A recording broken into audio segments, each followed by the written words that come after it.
4 మాటలు ప్రధానంగా ఎప్పుడూ అన్వయం అవుతూనే ఉంటాయి జీవితంలో, ప్రత్యేకించి మనుష్య జన్మకి నేను ప్రతిపాదించేది.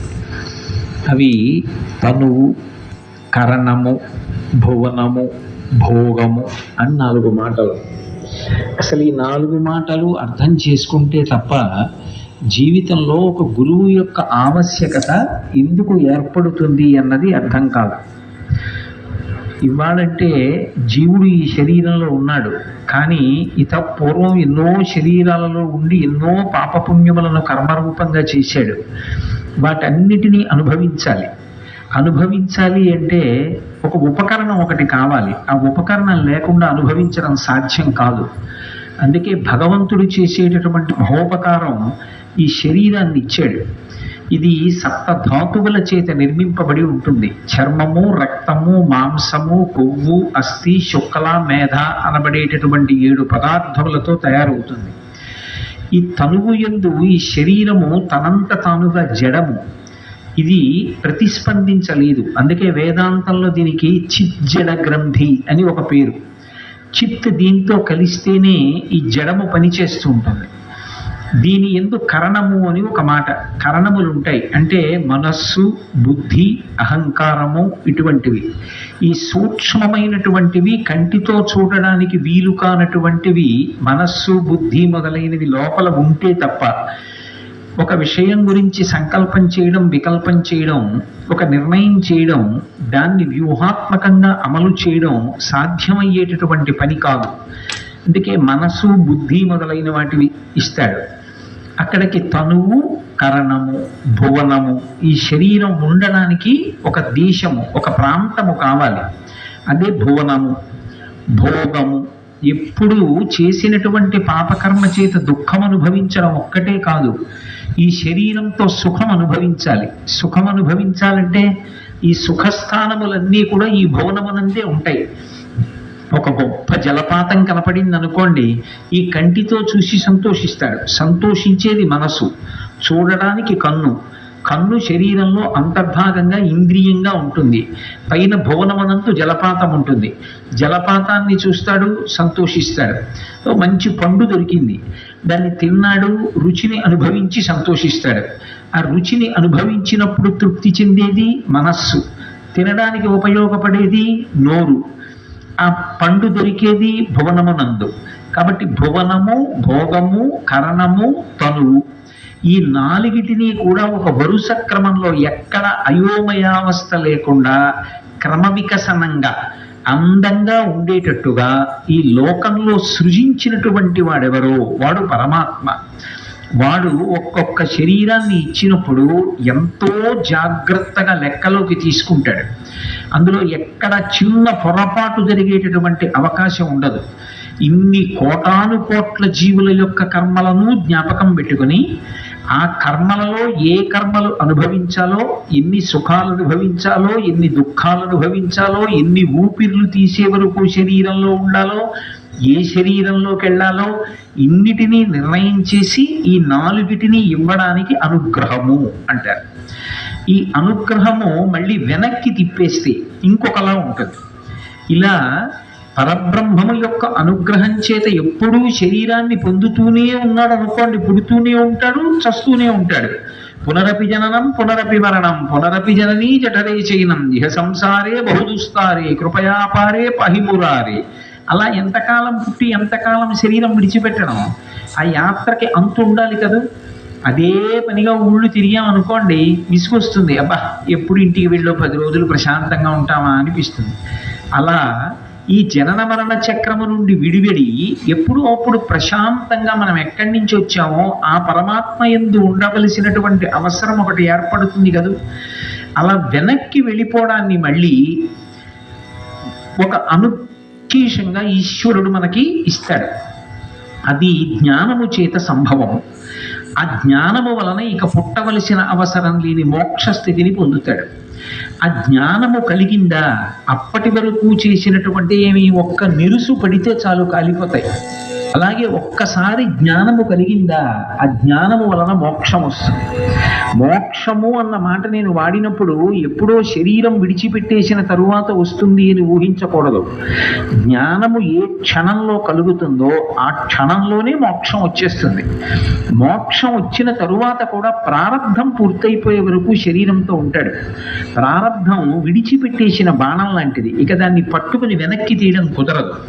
అందుకే ఒకసారి ఏ శరీరంలో వచ్చాడో ఆ శరీరము యొక్క ఆయుర్దాయము పూర్తయిపోయే వరకు ఉంటాడు. ఈలోగా జ్ఞానము కలిగినదనుకోండి, మోక్షమును చేరిపోతాడు. తాను శరీరము కాదని, తాను ఆత్మ అని ఎరుక పొందుతాడు, అనుభవంలోకి వస్తాడు. ఆత్మగా అనుభవంలో ఉండి ఎవరు ఇక శరీర సంగము లేకుండా ఉంటాడో వాడిని జీవన్ముక్తుడు అంటారు. ఎప్పుడో అప్పుడు ప్రారంధం పూర్తయిపోతుంది, ఈ శరీరం పడిపోతుంది. ఆ శరీరం పడిపోయిన తర్వాత విదేహ మోక్షమును పొందాడు అంటారు. జీవన్ముక్తుడు, విదేహముక్తి అని రెండు మాటలు. కాబట్టి ఎప్పుడో శరీరం పతనమైపోయిన తరువాత వచ్చేది మోక్షావస్థ అని చెప్పకూడదు. ఈ శరీరముతో ఉండగానే భగవంతుని యొక్క అనుగ్రహము చేత కలిగినటువంటి జ్ఞానము వలన కలిగేటటువంటి దానికి మోక్షం అని పేరు, విడుదల. ఈ మోక్షము కలగడానికి ముందు భక్తి కలగాలి. భక్తి అంటే ఇవన్నీ సృజించిన వాడు ఒకడు ఉన్నాడు అనేటటువంటి పూనిక కలగాలి. పూనిక కలిగిన తరువాత మళ్ళీ ఇక పుట్టవలసిన అవసరం లేకుండా విడుదల పొందుదామనేటటువంటి ఆర్తి కలగాలి. ఆ ఆర్తి కలిగితే అప్పుడు భక్తితో కూడిన కర్మాచరణము ఏర్పడుతుంది. ఈశ్వరుడు ఎలా చెప్పాడో వేదంలో అలా బ్రతుకుతామన్న ఆలోచన కలుగుతుంది. అలా భక్తితో కర్మాచరణం చేస్తే ఏ ఫలితం అడగడు. ఎందుకయా తొలి ఏకాదశి నాడు విష్ణు సహస్రం చదివావు?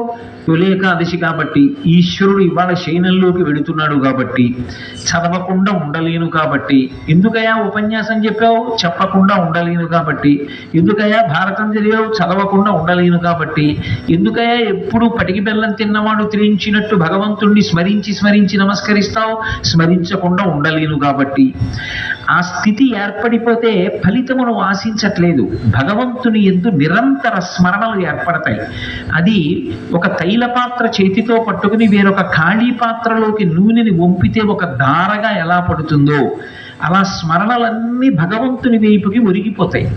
అలా ఒరిగిపోయినటువంటి స్థితిలో ఏ ఫలితాన్ని ఆశించలేదు కనుక చిత్తశుద్ధి ఏర్పడుతుంది. ఆ చిత్తశుద్ధికి పాత్రశుద్ధి అని పేరు. ఆ పాత్రత కలిగితే తప్ప జ్ఞానం అనేటటువంటి అమృతాన్ని ఈశ్వరుడు పొయ్యడు. కినుము పట్టిన పాత్ర పట్టుకొచ్చి అందులో భగవత్ ప్రసాదమైన పాయసాన్ని పొయ్యమన్నారనుకోండి, అయ్యో అమ్మ పాత్ర నిండా చాలా మలినం ఉంది, శుభ్రమైన పాత్ర తెచ్చుకోండి అందులో పోస్తాను, లేకపోతే పాత్రలో పోస్తే అమృతం కూడా పాడవుతుందంటాం. ఒకసారి చిత్తశుద్ధి కలిగి పాత్రత ఏర్పడిన తరువాత పరమేశ్వరుడు అనుగ్రహించేటటువంటి జ్ఞానామృతము వలన ఇక మళ్ళీ పుట్టవలసినటువంటి అవసరం లేని మోక్ష స్థితిని పొందుతాడు. భగవంతుడి దగ్గర నుంచి చేసుకున్న కర్మల్ని పోగొట్టుకోవడానికి శరీరము, కరణము, అలాగే భువనము, భోగము, ఈ నాలుగిటిని అనుభవించడానికి ఒక క్రమస్థితిలో జీవులందరూ ఏర్పడేటటువంటి విధానముగా ఉంటే మళ్ళీ ఇక పుట్టవలసిన అవసరం లేకుండా వెనక్కి పైకెక్కి పరమేశ్వరునిలో కలిసిపోవడం ఒక అనుగ్రహం. కిందకి వస్తూ అలా జన్మలెత్తితే తిరోధానం అంటారు. భగవంతుడు తెలియలేదు. తిరోధానము అంటే అక్కడ ఉన్నది ఉంటుంది కానీ కనపడకుండా చేస్తారు. చూడండి, అప్పుడప్పుడు ఊళ్ళోకి మాయగాళ్ళని వస్తూ ఉంటారు, మంత్రగాళ్ళు అంటూ ఉంటారు. ఆయన మాయ చేశాడండి అంటారు. తిరస్కరణి విద్య అంటారు. తిరస్కరణి అంటే అక్కడే ఉంటుంది వస్తువు, కానీ ఆయన ఏదో ఇలా అంటాడు, ఆ వస్తువు కనపడకుండా పోతుంది. అది అక్కడే ఉంటుంది, మనకి కనపడకుండా చేస్తాడు ఆయన. ఆ తర్వాత మళ్ళీ కనపడేటట్టు చేస్తాడు. ఉన్నది కనపడదు కానీ లేనిది ఉన్నట్టు కనపడుతుంది. ఉన్న వస్తువు ఉన్నట్టు మళ్ళీ ఆయనే చేస్తాడు. ఏది సత్యమో అది తెలియకుండా మాయ కప్పి ఉంటుంది, అది తిరోధానము. ఇది నేను, ఇది నేనని తిరుగుతూ ఉంటాడు. ఇది కాదు నేను, ఆత్మ నేను అన్న జ్ఞానము ఎరుకలోకి వస్తే తిరోధానము, ఆ చీకటి అజ్ఞానము పోయి అనుగ్రహము, ఈశ్వరుడు అనుగ్రహించాడు అంటారు. ఇప్పుడు ఈ అనుగ్రహము అనేటటువంటి మాట రెండు రకాలుగాను అన్వయం అవుతుంది. చేసుకున్న పాపాలు పుణ్యాలు పోవాలంటే ఓ శరీరం ఉండాలి. గత జన్మలో ఏదో విశేషమైన పుణ్యం చేశాడు, ఇంకా అంతా ఇంత పుణ్యం కాదు, అంత పుణ్యం చేశాడు. అవన్నీ దేనికి? నాకు చిత్తశుద్ధి కలగాలని చేయలేదు, ఇవన్నీ నాకు ఏదో ఫలితం ఇవ్వాలని అడిగాడు. అంత పుణ్యం చేశాడు. ఇప్పుడు ఆ పుణ్యానికి అంతటికీ ఫలితం ఇవ్వాలి. యావత్ భూమండలానికి చక్రవర్తిని చేస్తారు, కొన్నాళ్ళు పరిపాలిస్తాడు. మరి యావత్ భూమండలానికి చక్రవర్తి అనిపించుకుని అన్ని భోగములు అనిపించి కొంతకాలము సింహాసనం మీద కూర్చున్న తర్వాత చేసుకున్న పుణ్యం నశించిపోతుంది, సుఖరూపంలో పోతుంది. లేదు, కొన్నాళ్ళు దేవతా పదవులలో కూర్చుంటాడు, పోయింది పుణ్యం. క్షీణే పుణ్యే మర్త్యలోకం విశంతి, కింద పడిపోతాడు. అది పునర్జన్మ కాదు. నాకు ఏ పుణ్యమూ అక్కర్లేదు, నాకు ఏ ఫలితమూ అక్కర్లేదు. నేను చేసినవన్నీ దేనికి పనికి రావాలి? నాకు చిత్తశుద్ధికి పనికి రావాలి. ఇప్పుడు చిత్తశుద్ధి కలిగితే పాత్రత కలుగుతుంది, పాత్రత కలిగితే పరమేశ్వరుడు జ్ఞానం ఇస్తాడు. ఇది అనుగ్రహము. అంటే వెనక్కి తిరుగుతాడు, వెనక్కి తిరిగి ఈశ్వరుడి వైపుకి జరిగిపోయి చిట్ట చివరికి జీవబ్రహ్మల మధ్య అభేదమైనటువంటి స్థితికి చేరిపోయి మొట్టమొదట నేను ఏది ప్రతిపాదన చేశానో అటువంటి జీవన్ముక్తుడవుతాడు. ఆ జీవన్ముక్తిని తర్వాత విదేహముక్తి అవుతుంది. దీనికి ఈశ్వరుడు చేస్తున్నటువంటి కర్మల్ని లెక్కలోకి తీసుకుంటాడు. అది ఒక జన్మలో సరిపోకపోవచ్చు. ఒక జన్మలో చేసినటువంటి చిత్తశుద్ధితో కూడినటువంటి కర్మాచరణము పాత్రత ఇవ్వడానికి తరువాత జన్మలో అవకాశం ఇవ్వచ్చు. అప్పుడు ఆశ్చర్యకరంగా ఎవరి సంపర్కం లేకుండా, ఏ గురువు లేకుండా, ఏమీ చదువుకోకుండా అకస్మాత్తుగా మహాజ్ఞాని అవుతాడు. ఒకప్పుడు భగవాన్ రమణులు అటువంటి స్థితిని పొందారు, మృత్యువు యొక్క అనుభవాన్ని పొందడంలో. అది గత జన్మల నుంచి వస్తున్నటువంటి కర్మాచరణము యొక్క ఫలితం. అది చిత్తశుద్ధిని ఎప్పుడో ఇస్తుంది, ఇవ్వడం మానదు. దీన్నంతటినీ ఈశ్వరుడు లెక్కలో పెట్టుకుని ఉంటాడు. ఇలా ఇవ్వగలిగినటువంటి వాళ్ళు, ఈ జ్ఞానం వైపుకి నడిపించేటటువంటి వాళ్ళు నలుగురు ఉంటారు అని చెప్పింది శాస్త్రం. వాళ్ళని గురు శబ్దం చేత పిలుస్తారు. ఈ నలుగురు గురు శబ్దానికి అర్హత పొంది ఉంటారు. వాళ్ళే మొట్టమొదటిది తల్లి, రెండవ వాడు తండ్రి, 3 గురువు, 4 దైవం. ఇందులో మీరు ఒక విషయాన్ని బాగా గుర్తుపెట్టుకోవాలి. నేను గురు శబ్దాన్ని ప్రతిపాదన చేసేటప్పుడు ముందు తల్లిని చెప్తున్నాను. తల్లి మాతృదేవో భవ. మొదటి గురువు ఎవరు అంటే లోకంలో అమ్మయే, తర్వాత తండ్రి, తర్వాత గురువు, తర్వాత దైవం. ఇందులో ఇద్దరు ముగ్గురు అవుతారు, ఇద్దరు నలుగురు అవుతారు. ఇద్దరు ఎప్పుడూ నలుగురు కాలేరు. మీరు అన్న మాట మాకు అర్థం కాలేదు, అయోమయంగా ఉందంటారు, నాకు తెలుసు. తల్లి తల్లి తల్లి గురువు, తల్లి దైవం. కానీ తల్లి తండ్రి కాలేడు. తల్లి ఎప్పటికీ తండ్రి కాదు. తండ్రి బీజప్రదాత, తండ్రి ఉంటే కదా తల్లి గర్భం ధరించి శరీరాన్ని ఇచ్చింది. తల్లి తండ్రి కాదు, కానీ తల్లి తల్లియే. తల్లి గురువు, తల్లి దైవం. ఆమె 3 అవుతుంది, 4 అయ్యే అవకాశం లేదు. తండ్రి తండ్రి తండ్రి తండ్రి గురువు, తండ్రి దైవం. తండ్రి తల్లి మాత్రం కాడు. తండ్రి తల్లి ఎలా అవుతాడు? గర్భమునందు ధరించి ప్రసవించాలి, అందుకని తండ్రి తల్లి కాలేడు. గురువు 3 కాదు 4 కాగలడు. గురువు తల్లి, గురువు తండ్రి, గురువు గురువు, గురువు దైవం, 4 అవుతాడు. ఈశ్వరుడు, ఈశ్వరుడు తల్లి, ఈశ్వరుడు తండ్రి, ఈశ్వరుడు గురువు, ఈశ్వరుడు దైవం, 4 అవుతాడు. ఇందులో తల్లి తండ్రి చేసే ఉపకారం చాలా అద్భుతం, గురువుగా కూడా. కానీ వీళ్ళిద్దరూ అసలు ఏ ఉపకారంతో మొదలు పెడతారో ఇక ఆ ఉపకారం అవసరం లేని స్థితిని ఇచ్చేవాడు ఎవరంటే గురువు గారు. అది గురు వైభవం. ఎందుచేత అంటే తల్లి ఏం చేస్తుంది? శరీరాన్ని ఇస్తుంది. తండ్రి ఏం చేస్తాడు? ఒక శరీరాన్ని ఇస్తాడు. గురువు గారు ఏం చేస్తారు? ఇక మళ్ళీ శరీరంతో రావలసిన అవసరం లేని జ్ఞానం ఇస్తారు. కాబట్టి ఇప్పుడు తల్లిది ఉపకారమా, తండ్రిది ఉపకారమా, గురువుది ఉపకారమా? గురువుదే మహోపకారం. అందుకే అందరికన్నా పెద్ద స్థాయిలో ఉండేటటువంటి వాడు ఎవరు అంటే గురువు. అందుకే కబీర్ దాస్ గారు ఒక మాట అన్నారు, భగవంతుడు గురువు ఇద్దరూ నాకు ఎదురుగుండా కనపడితే నా మొదటి నమస్కారం గురువు గారికి. ఎందుకంటే గురువు లేకపోతే అసలు భగవంతుడు ఉన్నాడన్న విషయం ఎరుకలోకి రాదు. కానీ గురువు గారు ఉన్నారనుకోండి, ఇక వాడు భగవంతుడికి దూరంగా జరిగి పాడైపోవడం అనేటటువంటి మాట సంభవం కాదు. అందుకే గురువు అద్భుతమైనటువంటి వ్యక్తి. లోకంలో తల్లి తండ్రి దగ్గర ఒక పరిమితి ఉంటుంది. తల్లి కానీ తండ్రి కానీ తాము సముపార్జించినటువంటి ఐశ్వర్యాన్ని కడుపున పుట్టిన పిల్లలకి ఇస్తారు. తనూభవులు అంటారు. కడుపున పుట్టిన పిల్లలకి ఇస్తారు. గురువు గారి ఆస్తి నిజానికి ఆయన ఇల్ల, ఆయనకున్న పొలమా అవి కాదు. ఎందుకంటే వాటి మీద ఆయనకి ఏమైనా తాదాత్మ్యత ఉంటే కదూ, వాటి గురించి ఆయన ఎప్పుడైనా వెంపర్లాడితే కదూ. ఆయన తాపత్రయం అంతా 24 గంటలు దేని గురించి అంటే జ్ఞానమును గురించి. ఇప్పుడు గురువు గారికి వారసులు ఎవరు అంటే, గురువు గారి వారసుడు గురువు గారి కొడుకు, గురువు గారి కూతురు అని చెప్పడం సాధ్యం కాదు. ఎందుకనంటే అదృష్టము అనేటటువంటి మాట ఒకటి ఉంటుంది కదా లోకంలో. గురువు గారు పొందిన జ్ఞానాన్ని గురువు గారి పుత్రుడు పొందాలి అని శాస్త్రం ఏం లేదు.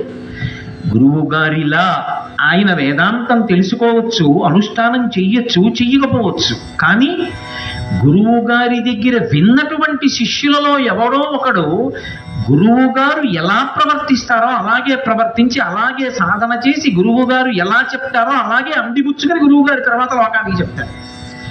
ఇప్పుడు గురువు గారి ఐశ్వర్యం ఎవరిదైంది? లోకానికి అంతటిది అయింది, శిష్యులందరిది అయింది తప్ప ఒక్క తన బిడ్డలది కాదు. మిగిలినటువంటి చోట తల్లిదండ్రుల ఆస్తి ఒక్క పిల్లలకి మాత్రమే చెందుతుంది. గురువుగారి ఆస్తి గురువుగారు ఒక్కరికి చెందదు. గురువుగారి ఆస్తి జ్ఞానం, గురువుగారి ఆస్తి భక్తి, గురువుగారి ఆస్తి భగవంతుడు. అది ఎవరికి చెందుతుంది అంటే ఆయన బ్రతికున్నంత కాలం పంచిపెట్టడమే ఆయన పని అయినప్పుడు అది అందరికీ చెందుతుంది. అందుకే గురువు మహాత్యాగమూర్తి. అటువంటి గురువు లేని విద్య గుడ్డి విద్య. అందులో మొట్టమొదటి గురువు లోకంలో ఎవరు అంటే తల్లి. ఎందుచేత తల్లి గురువు అయింది అంటే దానికి కారణం శాస్త్రంలో ఒక మాట చెప్పారు. ఈ శరీరం ఒకటి తల్లి నిర్మాణం అవ్వడానికి తన కడుపులో చోటిచ్చింది. తాను తిన్న ఆహారంతో సప్తధాతువులతో ఈ పిండం తయారు కావడానికి అవకాశం ఇచ్చింది. అక్కడితో ఊరుకోలేదు, ఆమె రెండిటిని ఇస్తుంది. ఒకటి, సహజముగా ఆమెకి ఉన్న గుణములేవో అవి కడుపులో ఉన్నటువంటి పిండానికి సంక్రమిస్తాయి. 2, ఆమె గర్భిణి అయి ఉండగా పిండం ఎలా తయారవ్వాలని కోరుకుని ప్రవర్తించిందో అలా లోపల ఉన్నటువంటి పిల్లవాడికి సంస్కారం అవుతుంది. అసలు శరీరమాధ్యంకులు ధర్మ సాధనం అని ఇది ఒకటి ఉంటే కదండి ధర్మం చేయడం, ఇది ఒకటి ఉంటే కదా భక్తితో ఉండడం. ఇది లేనినాడు ఇక్కడికి వచ్చి ఉపన్యాసం ఎలా చెప్పను? ఇది లేకపోతే దేవాలయానికి ప్రదక్షిణ ఎలా చేయను? ఇది లేకపోతే ఈశ్వరుడికి ఒక పువ్వు ఎలా వేయను? ఇది ఇచ్చింది అమ్మ. అసలు ధర్మము సాధన ఈ ఉపకరణాన్ని ఇచ్చింది అమ్మ. అందుకని మొదటి గురువు అమ్మ. 2, అమ్మ ఈ శరీరానికి కొన్ని గుణములు తనవైన వాటిని మనకు అందిస్తుంది. తన గుణములు ఏవో అవే బిడ్డలకు వస్తాయి. అందుకే అమ్మ ఎటువంటి గుణములను పొంది ఉంటుందో బిడ్డలు కూడా అటువంటి గుణములనే పొందుతారు. చాలా వరకు అలాగే జరుగుతుంది. మీరు చూడండి, మహాభారతంలో గాంధారి ఉంది. గాంధారి మహాపతివ్రత. ఆవిడ యొక్క పాతివ్రత్యాన్ని సాక్షాత్తుగా భీష్మాచార్యుల వారంతటి వాడు మెచ్చుకున్నాడు. మహాసౌందర్య రాశి. ఆవిడేం తక్కువ అందగత్తె కాదు, అంతటి మహా అందగత్తె. గాంధారరాజు అయినటువంటి సుబలుని యొక్క కుమార్తె. తండ్రి గారు చెప్పారు అని పుట్టుగుడ్డివాడైనటువంటి ధృతరాష్ట్రుణ్ణి వివాహం చేసుకుంది. తండ్రి గారి మాట అతిక్రమించలేదు. అటువంటి వాణ్ణి వివాహం చేసుకుని ఆయన చూడనిది నాకు అక్కర్లేదని కళ్ళకి గంతలు కట్టుకుంది. ఇన్ని ఉన్న ఒక్క అవగుణం ఉంది గాంధారి యందు, అసూయ. ఆమెకి విపరీతమైన అసూయ. ఆమె అనుకుంది, నేను పెద్దవాడు ధృతరాష్ట్రుడు, పాండురాజు ధృతరాష్ట్రుడు అన్నదమ్ముల్లో పెద్దవాడికి భార్యనయ్యాను, కానీ గుడ్డివాడు కనుక రాజ్యాధికారం లేకుండా పోయింది. పాండురాజు పరిపాలిస్తున్నాడు. పెద్ద అన్నగారి యొక్క భార్యని కనుక నాకు ముందు సంతానం కలిగితే నా సంతానం రాచరికాలంలోకి వస్తుంది, సింహాసనం మీద కూర్చుంటుంది. కాబట్టి కుంతికి నాకన్నా ముందు సంతానం కలగలకూడదు. ఇదొక అసూయ. కానీ గాంధారి కుంతి ఇద్దరు గర్భములు ధరించారు. నాకు ముందు ప్రసవం అయిపోవాలి అని ఆవిడ కోరుకుంది. కానీ కుంతికి కుమారులు పుట్టారు. కుంతికి కొడుకులు పుట్టేశారు కాబట్టి ఇక తనకి కొడుకులు పుట్టినా సింహాసనం మాత్రం కుంతి కుమారులకు దక్కుతుంది. ఆమె తట్టుకోలేకపోయింది అసూయ. కానీ నేను ఎందుకు ప్రతిపాదన చేస్తున్నానంటే, అమ్మ ఎన్ని గుణములు కలిగి ఉన్నదైనప్పటికీ ఒక్క భరింపరాని గుణం ఉంటే ఆ గుణమే దుర్యోధనుని యందు ప్రవేశించింది. అదే మహాభారతంలో చిచ్చు పెట్టడానికి కావలసినటువంటి సమస్త సంభారములను అందించింది. అదే కుంతి విశేషమైనటువంటి ఔదార్యం. ఇంకా అంతా ఇంత ఔదార్యం కాదు. మహాభారతంలో కుంతి ఒక అద్భుతమైనటువంటి వ్యక్తిత్వం. ఆవిడ పొందిన వైరాగ్యము అసామాన్యమైనటువంటి వైరాగ్యం. నేను తరచుగా మీతో మనవి చేస్తూ ఉంటాను, యాదవులందు పాండు సుతులందు నాకు మోహ విచ్ఛేదము చేయుమయ్య, ఘనసింధువు చేరిడి గంగభంగి నీపాద సరోజ చింతనముపై అనిశము మదీయ వృత్తి అచ్చాదర వృత్తితో గదియగనట్లు చేయగదయ్య ఈశ్వరా అని అడుగుతుంది. ఎన్ని కష్టాలు పడిందో. తన కొడుకుల కన్నా కూడా తన సవతి అయినటువంటి మాద్రి కొడుకుల్ని ప్రాణంగా చూసి. కుంతి లాంటి వ్యక్తి ఎక్కడ ఉండదు. ఆ కుంతి గుణములే కొడుకులకు వచ్చాయి. పాండవులు గొప్ప పేరు ప్రఖ్యాతులను సంపాదించుకున్నారు. తల్లి గుణములు ఎలా ఉంటాయో పిల్లలకి అవే గుణములు వస్తాయి. అందుకే మీరు చూడండి, మహాభారతంలో ఒక అద్భుతమైనటువంటి వ్యక్తి కనపడుతుంది, శర్మిష్ఠ అని. ఇప్పుడు నేను ఆవిడ యొక్క గుణ విచారం అంతా చెయ్యలేను, మీరందరూ మహాభారతం విన్నవారే. అసలు శర్మిష్ఠ వ్యక్తిత్వం చూస్తే ఆశ్చర్యకరంగా ఉంటుంది. తండ్రి మాట కోసం దేవయానికి దాసిగా వెళ్ళిపోయింది. దాసిగా వెళ్ళిపోయి యయాతి వలన సంతానం పొందింది.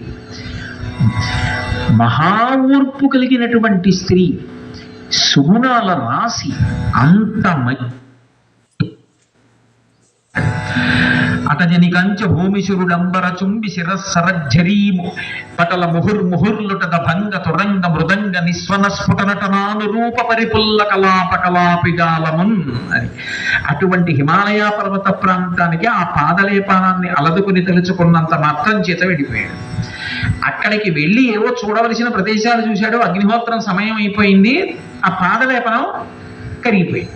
అర్ధచంద్రుని తేట నమఘళించులలాట పట్టి తీర్చిన గంగ మట్టితోడ చెక్కుటద్దములయందు జిగివిల్లువలు చిందుర మణీయమణి కుండల ములతోడ పసిడి వ్రాత చలంగు మిసిమిదోపచలంగు వరుణాంశకొత్తరి ఎంబుతోడ సరిలేని రాకట్టు చెలువా మొలకట్టు బెడగారు నిర్కావి పింజతోడ ధవల ధవలములగు జనిదములతోడ కాశికాముద్ర ఇడిన యుంగరంబుతోడ శాంత రసముప్పు బ్రహ్మ తేజంబుతోడ ప్రవరుడయ్యవి అక్షర ప్రవరుడపుడు.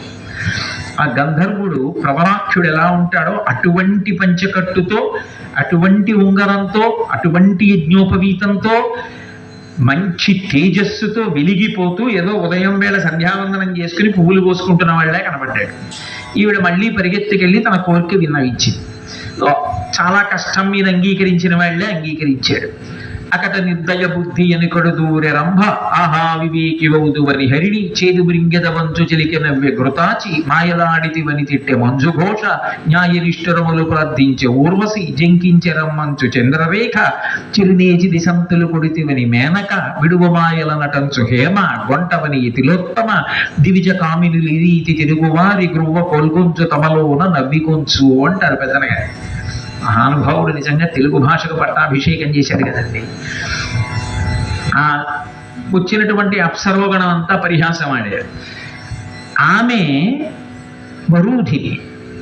ఆమె అనుకుంటోంది ఆ గంధర్వుడు ప్రవరాక్షుడు అనుకుంటోంది. కానీ గంధర్వుడు మాయాప్రవరాక్షుడు, అసలు ప్రవరాక్షుడు కాడు. ఆమె ఆయన ప్రవరాక్షుడు అనుకుని సంగమించింది. ఆయన సంగమ కాలమునందు యథారూపం వచ్చేస్తుందని నియమం పెట్టాడు. ఆ సమయంలో నువ్వు కన్నులు మూసుకుని ఉండాలి అని. ఆమె కన్నులు మూసుకుంది, తెలియదు. ఆమెకి గంధర్వుడు అన్న విషయం తెలియక ప్రవరాక్షుడు అనుకుంది. కానీ పరమ సద్బుద్ధితో సౌశీల్యవతి అయి తాను ప్రవరాక్షుడితో కూడాను అనుకున్న కారణం చేత ఆమెకి స్వారోచి జన్మించాడు. స్వరోచి అని ఋషులు నామకరణం చేశారు పుట్టిన పిల్లవాడికి. ఆ స్వరోచి వనదేవతతో సంగమించినటువంటి కారణం చేత స్వారోచిష మనువు లోకంలో ఉదయించాడు. అంటే ఒక స్త్రీ నుండి గుణగణములు పిల్లవానికి ఎలా వస్తాయి అద్భుతమైనటువంటి విషయాలు ఎలా ఏర్పరుచుకుంటాడు అన్న దానికి పురాణాల్లో ఎన్నో ఉదాహరణలు. ఉత్తర అపారమైనటువంటి భక్తి తత్పరురాలు. అటువంటి ఉత్తర నిండు గర్భిణి అయి ఉండగా అర్జునుడు చెప్తుంటే పద్మవ్యూహాన్ని ఎలా రచించాలో, పద్మవ్యూహాన్ని ఎలా భేదించాలో విన్నాడు. పద్మవ్యూహం నుంచి బయటికి రావడం చెప్పలేదు. ఆ పద్మవ్యూహాన్ని ఎలా రచిస్తారో, ఎలా లోపలికి వెళ్ళాలో అర్జునుడు చెప్తున్నప్పుడు ఉత్తర వింటోందనుకున్నారు. ఉత్తర కడుపులో ఉన్న అభిమన్యుడు విన్నాడు. అమ్మ గర్భాన్ని ధరించి ఉన్న సమయంలో ఏ విషయాలు వింటూ ఉంటుంది అన్నదే పిల్లవాడికి సంస్కారంగా వస్తుంది. వాడు ఎంత చదువుకున్నాడు కాదు, ఎంత సంస్కారవంతుడుగా ఉన్నాడు అన్నది ప్రధానం. ఎంత చదువుకుంటే ఆవిడకి కావాలి, సంస్కారం లేని దానికి జ్ఞాన కలునిలోని శారదయువులే అంటారు పోతన గారు. అది యుక్తమైనటువంటి ప్రవర్తన కాదు. ఎక్కడి నుంచి వస్తుంది అంటే పిల్లలకి సరి అయినటువంటి నడవడి తల్లి గర్భం ధరించి ఉన్నప్పుడు ఏది వింది, ఏది చూసింది, దేని గురించి ఆలోచించింది. అందుకే ప్రహృష్టమైన మనస్సుతో ఉండాలని, మంచి మంచి విషయాలు వింటూ ఉండాలని, మంచి మంచి విషయాలని దర్శనం చేస్తూ ఉండాలని, దానివల్ల కడుపులో ఉన్నటువంటి పిండము తేజోవంతమవుతుందని శాస్త్రవాక్యం. లీలావతి హిరణ్యకశిపుని భార్య. లీలావతిని ఇంద్రుడు అపహరించాడు హిరణ్యకశిపుడు తపస్సు చేస్తూ ఉండగా. అపహరించి తీసుకుని వెళ్ళిపోతుంటే నారదుడు వచ్చి ఈమె కడుపులో ఉన్నవాడు మహావిష్ణు భక్తుడు అని విడిపించాడు. తన ఆశ్రమానికి తీసుకెళ్ళి ప్రతిరోజు భగవత్ కథలు చెప్తుండేవాడు. లీలావతి వింటుండేది. కానీ భర్త మీద ఉన్నటువంటి దృష్టి చేత తనకి సంతానము కలిగిన తరువాత తిరిగి రాజాంతఃపురాన్ని చేరుకున్న తరువాత భోగముల యందు లాలస కలిగి ఉన్నటువంటి కారణము చేత ఆమెకి నారదుడు బోధించినటువంటి మంచి మంచి విషయముల యందు విస్మృతి కలిగింది. కానీ కడుపులో ఉన్న పిల్లవాడు వెల్లిగొని నాటి నుండి ఉల్లసితంబైన అంటాడు.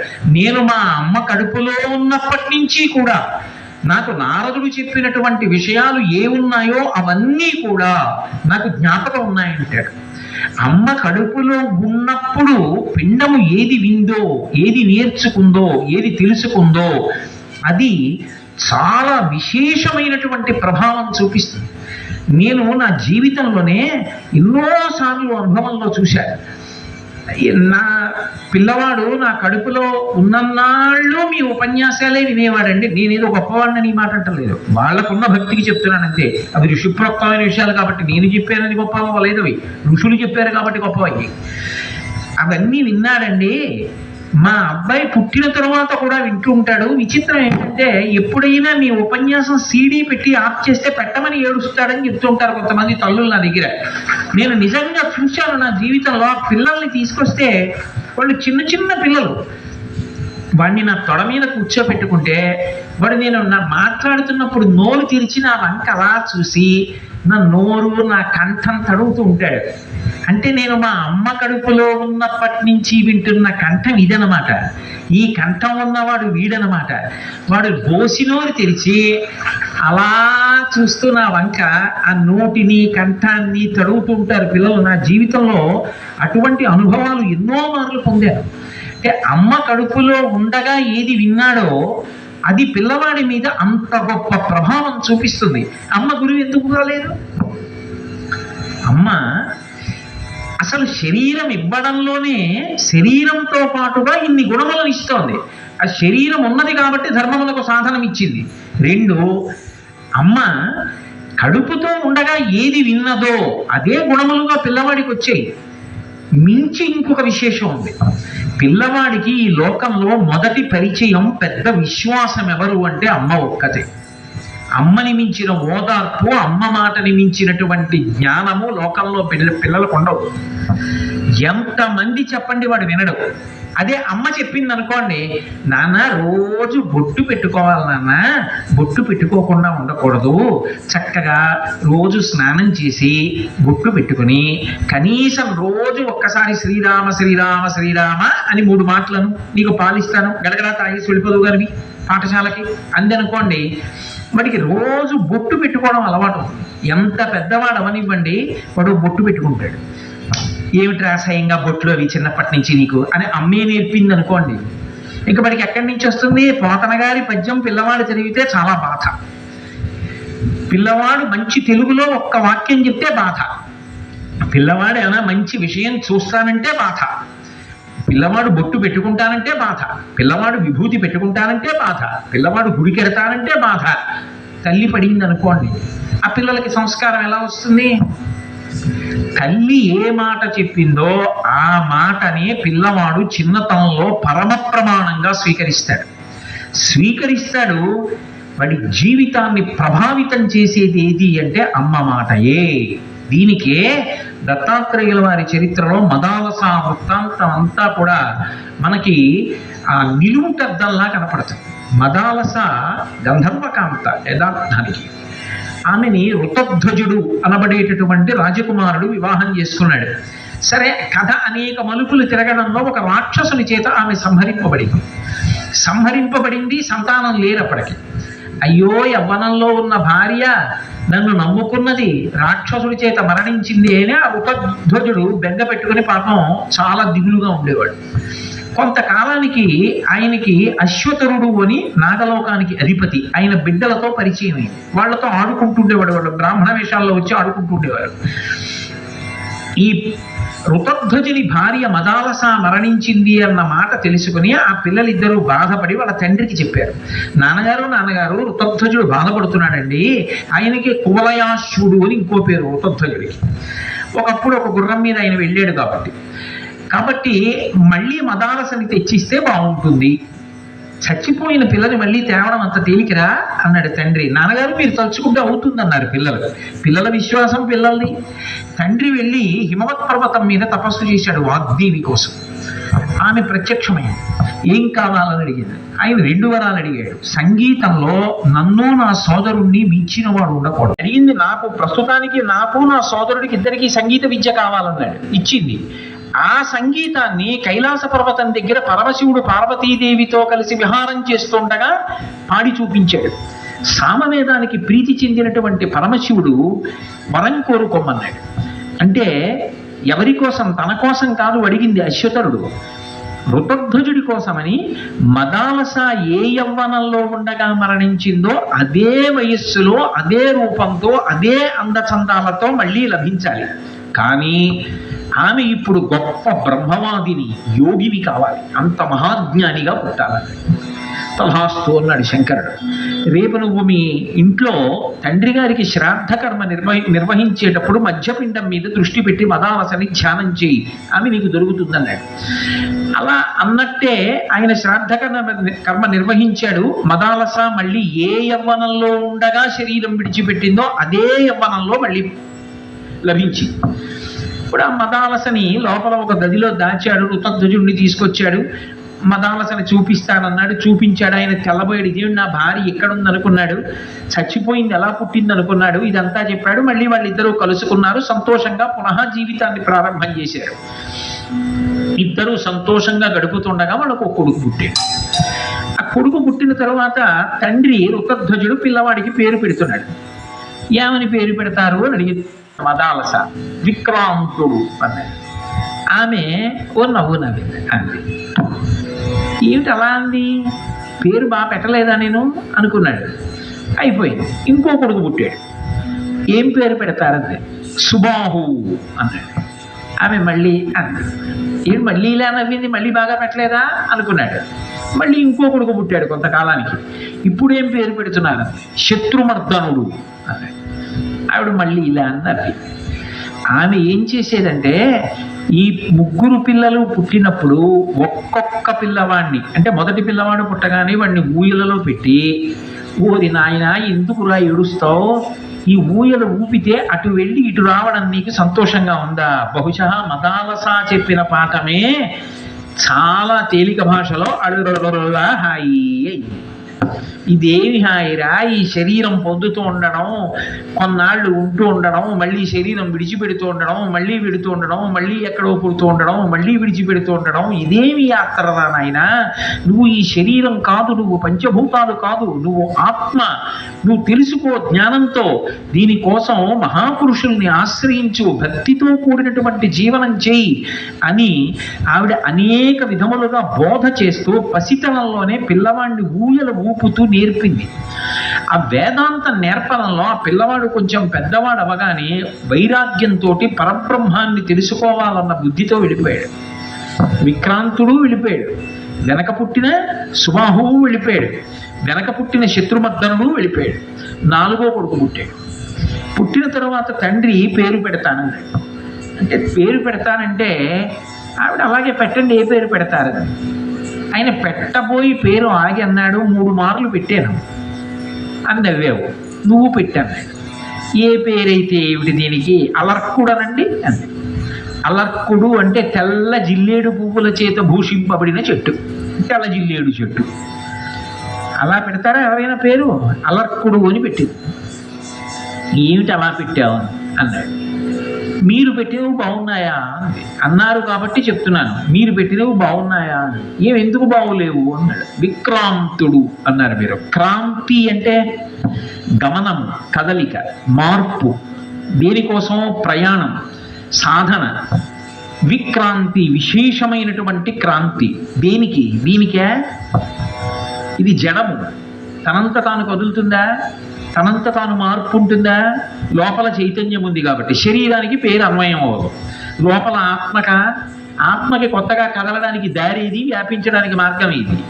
అది ఎప్పుడూ ఉన్నది, దానికి కొత్త మార్పులు ఉండవు, అన్ని మార్పులకి అది అతీతం. కాబట్టి మీరు పెట్టిన పేరు శరీరానికి వర్తించదు, ఆత్మకు వర్తించదు, అందుకు నవ్వానండి. ఓహో, మరి 2వ వాడి పేరు పెడితే ఎందుకు నవ్వావు? సుబాహు, మంచి చేతులు ఉన్నవాడన్నారు. ఎవరికి?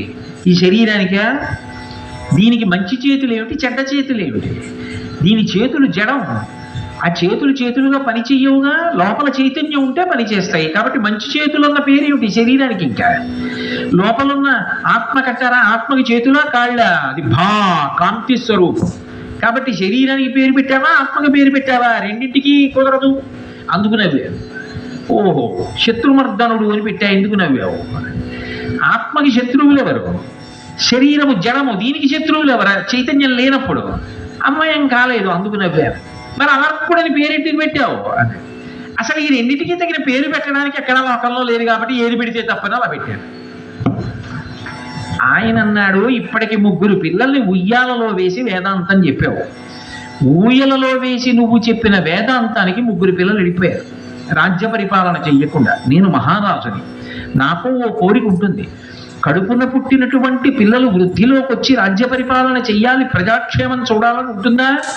ఈ పిల్లవాడికి వేదాంతం చెప్పకు, రాజ్య పరిపాలన యందు అనురక్తి కల్పించాను. ఆమె మహాపతివ్రత. మహారాజా, మీరు చెప్పినట్లే అనురక్తి కల్పిస్తాను ఈ పిల్లవాడికి. ఆ పిల్లవాడికి అటువంటి బోధ చేసి అలాగే పెంచి పెద్ద చేస్తే వాడు మంచి గొప్ప దక్షుడై రాజ్య పరిపాలన చేస్తున్నాడు. ఒకప్పుడు ఈ ఋతధ్వజుడు అన్నాడు, ఎంతకాలం ఇక్కడ ఉంటాం మనం, వానప్రస్థానికి వెళ్ళిపోదాం పదన్నాడు. పదండి, ఆయన మన ఖాతాలు వెళ్ళిపోతూ కొడుకుని పిలిచింది. అలక్కుండి, నాయనా, నువ్వు రాజు, ఈ రాజ్య పరిపాలన చేస్తున్నావు, చాలా సంతోషంగా ఉంటుంది. కానీ ఎప్పుడో అప్పుడు నీకు మహాదుఖం ఒకటి కలుగుతుంది. ఎప్పుడో అప్పుడు ఆ మహాదుఖం కలిగినప్పుడు ఏడుస్తూ కూర్చోకు, నేను ఉంగరం ఇస్తున్నాను, దాన్ని చేతికి పెట్టుకో. నీకు మహాదుఖం కలిగిన రోజున ఈ ఉంగరాన్ని దీని లోపల నేను ఒక రేకు మీద కొన్ని విషయాలు చెప్పాను, అవి చదువుకో, నీకు శాంతి కలుగుతుంది. ఆయన సంతోషంగా కాలం గడుపుతున్నాడు, రాజ్య పరిపాలన చేస్తున్నాడు. అన్నయ్యలకి రాజ్యం అక్కర్లేదు, ఎవరు వచ్చేవాడు లేడు, హాయిగా కాలం గడిచిపోతోంది. ఏదో దశరథ మహారాజు గారి తెల్లకొడుకు కింద రాజ్య పరిపాలన చేస్తుండగా నా శరీరం బుడతలు పడిపోయింది అన్నాడు. అలా కాలం గడిచిపోయింది. సుబాహువు చూశాడు, అయ్యయ్యయ్యయ్యో, 4 అన్నదమ్ముల్లో 3 భగవంతుడి యొక్క మార్గంలో నడిచాం, ఒక్కడు ఈ రాజ్యం అని పట్టు కూర్చున్నాడు, భోగభాగ్యాల్ని వీడికి పాఠం చెప్పాలనుకున్నాడు. కాశీరాజు దగ్గరికి వెళ్ళి మిగిలిన 3కి రాజ్యం దక్కకుండా చేశాడు అలర్కుడు, నాకు దక్కాలి, అందుకని మీ